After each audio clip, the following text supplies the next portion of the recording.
ইতিহাসের পাতায় এমন একজন জেনারেলের নাম স্বর্ণাক্ষরে লেখা আছে যিনি তার সারা জীবনে একটি যুদ্ধেও পরাজিত হননি। তিনি হলেন খালিদ বিন ওয়ালিদ রাদিয়াল্লাহু তাআলা আনহু, যাকে আল্লাহর তলোয়ার বলা হয়। এমনকি নেপোলিয়ন, আলেকজান্ডার দ্য গ্রেট বা জুলিয়াস সিজারের মতো মহান সেনানায়করাও জীবনে কখনো না কখনো হেরেছেন, কিন্তু খালিদ বিন ওয়ালিদ রাদিয়াল্লাহু তাআলা আনহু ছিলেন অজেয়। আজও অক্সফোর্ড এবং হার্ভার্ডের মতো বিশ্ববিদ্যালয়ে তার রণকৌশল পড়ানো হয়। আসসালামু আলাইকুম ওয়া রাহমাতুল্লাহ। আজ আমরা এই মহান বীরের জীবনী জানব। তার নাম হলো খালিদ, উপনাম আবু সুলাইমান, উপাধি সাইফুল্লাহ। বংশ পরম্পরা হল খালিদ ইবনে ওয়ালিদ ইবনে মুগিরা ইবনে আবদুল্লাহ ইবনে অমর ইবনে মখজুমি। মায়ের নাম ছিল লুবানা। তিনি উম্মুল মোমিনিন হযরত মাইমুনা রাদিয়াল্লাহু তাআলা আনহার নিকটাত্মীয় ছিলেন। তিনি আনুমানিক হিজরতের ৩০ বছর পূর্বে মক্কাতে জন্মগ্রহণ করেন। খালিদ রাদিয়াল্লাহু তাআলা আনহুর পরিবার জাহিলিয়াত যুগ থেকেই সম্মানিত ছিল। কুব্বা ও আনা অর্থাৎ সেনাবাহিনীর সেনাপতিত্ব এবং সামরিক শিবিরের ব্যবস্থাপনার দায়িত্ব এই পরিবারের হাতেই ছিল। ইসলাম আবির্ভাবের সময় খালিদ রাদিয়াল্লাহু তাআলা আনহু এই পদে আসীন ছিলেন। হুদাইবিয়ার সন্ধির সময় কুরাইশদের যে দলটি মুসলমানদের গতিবিধি লক্ষ্য করতে এসেছিল তার নেতা ছিলেন খালিদ বিন ওয়ালিদ রাদিয়াল্লাহু তাআলা আনহু। উহুদ যুদ্ধে তিনি মুসলমানদের বিরুদ্ধে অত্যন্ত সাহসিকতার সাথে লড়েছিলেন এবং মক্কার মুশরিকদের ভেঙে পড়া সাহস তার উৎসাহেই পুনরায় সঞ্চারিত হয়েছিল। তার ইসলাম গ্রহণের বিষয়ে বিভিন্ন বর্ণনা রয়েছে। সবচেয়ে নির্ভরযোগ্য বর্ণনাটি মুসনাদে আহমদ বিন হাম্বালে আমার ইবনুল আস রাদিয়াল্লাহু তাআলা আনহুর ইসলাম গ্রহণের প্রসঙ্গের সাথে বর্ণিত হয়েছে। সেই অনুযায়ী তার ইসলাম গ্রহণের সময়কাল হুদাইবিয়া এবং মক্কা বিজয়ের মধ্যবর্তী সময়। আমার ইবনুল আস রাদিয়াল্লাহু তাআলা আনহু যখন ইসলাম গ্রহণের উদ্দেশ্যে হাবশা থেকে ফিরে মদিনার দিকে রওনা হলেন, পথে কুরাইশদের আরেক ভাগ্যবান বীরকে একই উদ্দেশ্যে মদিনার পথযাত্রী হিসেবে দেখতে পেলেন। তিনি ছিলেন খালিদ বিন ওয়ালিদ রাদিয়াল্লাহু তাআলা আনহু। আমার ইবনুল আস রাদিয়াল্লাহু তাআলা আনহু তাকে দেখে জিজ্ঞেস করলেন, কোথায় যাওয়ার ইচ্ছা? তিনি বললেন, খোদার কসম, সত্য প্রকাশিত হয়েছে। এই ব্যক্তি অর্থাৎ হযরত মুহাম্মদ সাল্লাল্লাহু আলাইহি ওয়াসাল্লাম নিশ্চিতভাবেই নবী। চলো ইসলামের সম্মান অর্জন করি। আর কতকাল?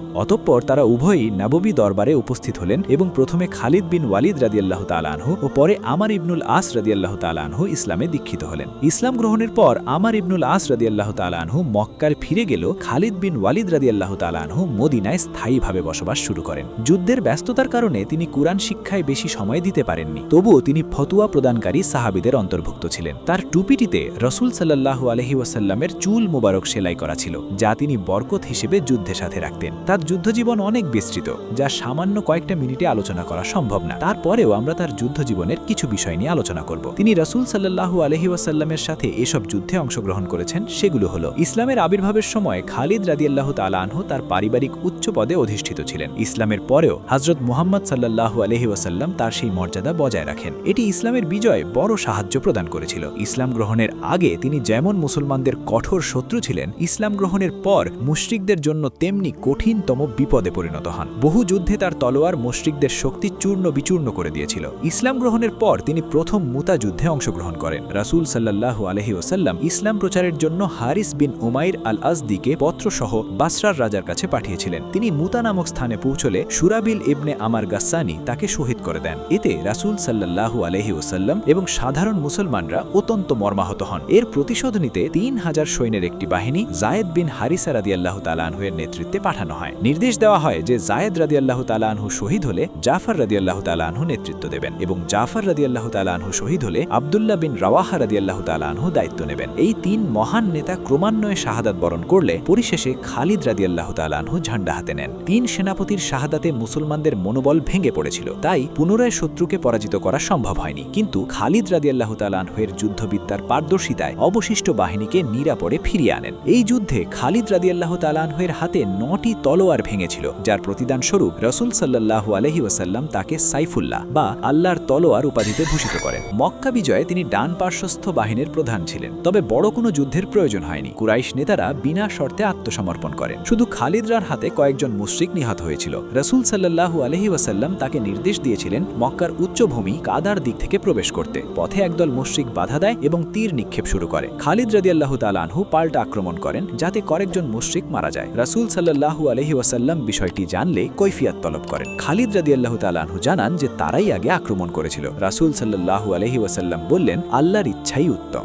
মক্কা বিজয়ের পর হুনাইন যুদ্ধে বানু সাকিফ ও হাওয়াজিন গোত্র ওতাস প্রান্তরে সমবেত হয়। রাসূল সাল্লাল্লাহু আলাইহি ওয়াসাল্লাম 12,000 সৈন্য নিয়ে বের হন। বানু সুলাইম গোত্র অগ্রবাহিনীতে ছিল, যার নেতৃত্ব ছিল খালিদরার হাতে। তিনি অত্যন্ত সাহসিকতার সাথে লড়েন এবং শরীরে অনেক জখম প্রাপ্ত হন। রাসূল সাল্লাল্লাহু আলাইহি ওয়াসাল্লাম তাকে দেখতে আসেন এবং তার ক্ষতে ফু দেন। ফলে খালিদ রাদিয়াল্লাহু তাআলা আনহু দ্রুত সুস্থ হয়ে ওঠেন। তায়েফে মুশরিকরা দুর্গের ভিতর থেকে তীর বর্ষণ করলে অনেক মুসলমান শহীদ হন। এই বাহিনীর অগ্রভাগেও খালিদ রাদিয়াল্লাহু তাআলা আনহু ছিলেন। তাদুক যুদ্ধে রোমানদের বিরুদ্ধে 30,000 সৈন্য নিয়ে বের হলেও শেষ পর্যন্ত কোনো যুদ্ধ হয়নি। তবে আশেপাশের খ্রিস্টান প্রধানদের বশীভূত করা জরুরি ছিল। রাসূল সাল্লাল্লাহু আলাইহি ওয়াসাল্লাম খালিদ রাদিয়াল্লাহু তাআলা আনহুকে 400 সৈন্য দিয়ে দুমাতুল জান্দালের প্রধান উকিদার বিন আব্দুল মালিককে অনুগত করতে পাঠান। যুদ্ধে উকিদারের ভাই নিহত হয় এবং উকিদারকে রাসূলের কাছে আনা হয়। পরে সে জিজিয়া দিয়ে আনুগত্য স্বীকার করে। তিনি অনেকগুলো সারিয়াতে অংশগ্রহণ করেছেন। তার মধ্যে কয়েকটি হল 8ম হিজরিতে খালিদ রাদিয়াল্লাহু তাআলা আনহুকে বনু জাজিমার কাছে পাঠানো হয়।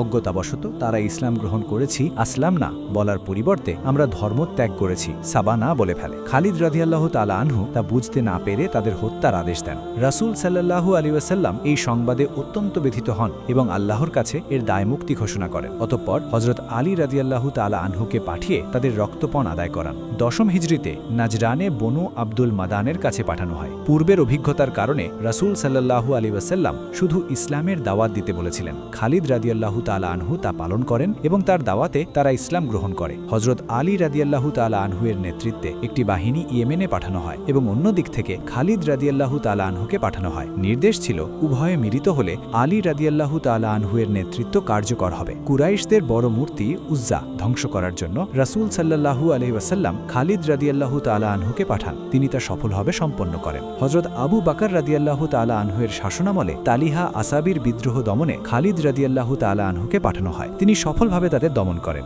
এরপর ইয়ামামায় মুসাইলিমাতুল কাজ্জাবকে পরাজিত করতে সাহায্য করেন, যেখানে মুসাইলিমা নিহত হয়। এভাবেই সকল মুরতাদ দমনে খালিদ রাদিয়াল্লাহু তাআলা আনহু অগ্রণী ভূমিকা পালন করেন। খলিফা আবু বকর রাদিয়াল্লাহু তাআলা আনহু এর নির্দেশে খালিদ বিন ওয়ালিদ রাদিয়াল্লাহু তাআলা আনহু পারস্য সাম্রাজ্য বা পার্সিয়ান এম্পায়ার আক্রমণের সিদ্ধান্ত নেন। মাত্র 18,000 মুসলিম সৈন্য নিয়ে তিনি পারস্যের 40,000 শক্তিশালী বাহিনীকে পরাজিত করেন। এই বিজয়ের মাধ্যমে মুসলমানরা প্রথমবারের মতো আরবের বাইরে পা রাখে এবং কুয়েতের মতো গুরুত্বপূর্ণ এলাকা জয় করে একটি বৈশ্বিক শক্তিতে পরিণত হতে শুরু করে। পারস্য সম্রাট যখন শুনলেন যে তার বিশাল বাহিনী হেরে গেছে, তখন তিনি আরও 40,000 সৈন্য পাঠান। খালিদ বিন ওয়ালিদ রাদিয়াল্লাহু তাআলা আনহু অত্যন্ত চতুরতার সাথে তার গোয়েন্দাদের চারদিকে ছড়িয়ে দিয়েছিলেন, যাতে শত্রুর গতিবিধি আগে থেকেই জানা যায়। ইরাকের উল্লেইস নামক স্থানে যখন যুদ্ধ শুরু হয়, তখন এক পর্যায়ে পারস্য সেনাদের সংখ্যাধিক্যের কারণে মুসলিমরা শহীদ হতে শুরু করেন। ঠিক তখনই খালিদ বিন ওয়ালিদ রাদিয়াল্লাহু তাআলা আনহু তার ঐতিহাসিক পিছু হটার কৌশল ব্যবহার করেন।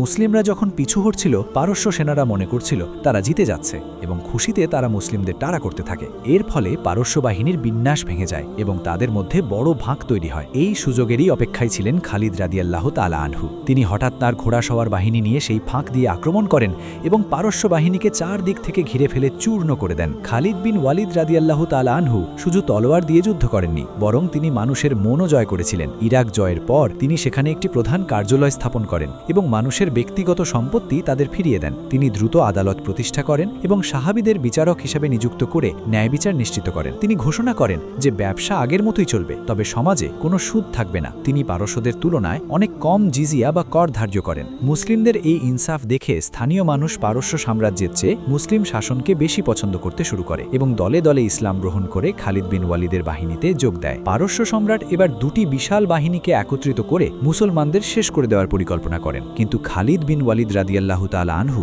অত্যন্ত দ্রুত গতিতে অগ্রসর হয়ে তারা একত্রিত হওয়ার আগেই ওয়ালাজা নামক স্থানে পৌঁছে যান। যুদ্ধের এক পর্যায়ে খালিদ রাদিয়াল্লাহু তাআলা আনহু আবারও তার ওই বিখ্যাত কৌশল ব্যবহার করেন। তিনি আগে থেকেই 4000 ঘোড়া সওয়ার সৈন্যকে শত্রুর অগোচরে লুকিয়ে রেখেছিলেন। পারস্য সেনারা যখন মুসলিম বাহিনীর মাঝখানে ঢুকে পড়ে, তখন এই লুকোনো ঘোড়া সওয়ার বাহিনী পিছন থেকে আক্রমণ করে তাদের সম্পূর্ণ অবরুদ্ধ করে ফেলে। বলা হয় এই যুদ্ধ থেকে একটিও পারস্য সেনা পালিয়ে যেতে পারেনি। খালিদ বিন ওয়ালিদ রাদিয়াল্লাহু তাআলা আনহু এর এই অভাবনীয় সাফল্য দেখে তৎকালীন দুই সুপার পাওয়ার রোমান এবং পারস্য সাম্রাজ্য আতঙ্কিত হয়ে বলে। দীর্ঘ 700 বছরের পুরনো শত্রুতা ভুলে তারা প্রথমবারের মতো মুসলিমদের বিরুদ্ধে ঐক্যবদ্ধ হওয়ার সিদ্ধান্ত নেয়। তিনি একের পর এক যুদ্ধে কাজিমা, মাদার, কাসকার, আল্লাইসে পার্শ্বিক বাহিনীকে পরাজিত করেন। এরপর আনওয়ার ও আইনুত তামার জয় করে তিনি দুমাতুল জান্দালের সাহায্য এগিয়ে যান। সিরিয়া অভিযানেও খালিদ রাদিয়াল্লাহু তাআলা আনহুকে পাঠানো হয়। তিনি বাসরা, ফিলিস্তিন অর্থাৎ আজনাইন এবং দামেস্কো জয় করেন। ইয়ারমুক যুদ্ধে রোমানদের বিশাল বাহিনীকে পরাজিত করার মাধ্যমে সিরিয়াতে ইসলামের বিজয় নিশ্চিত হয়। এই যুদ্ধে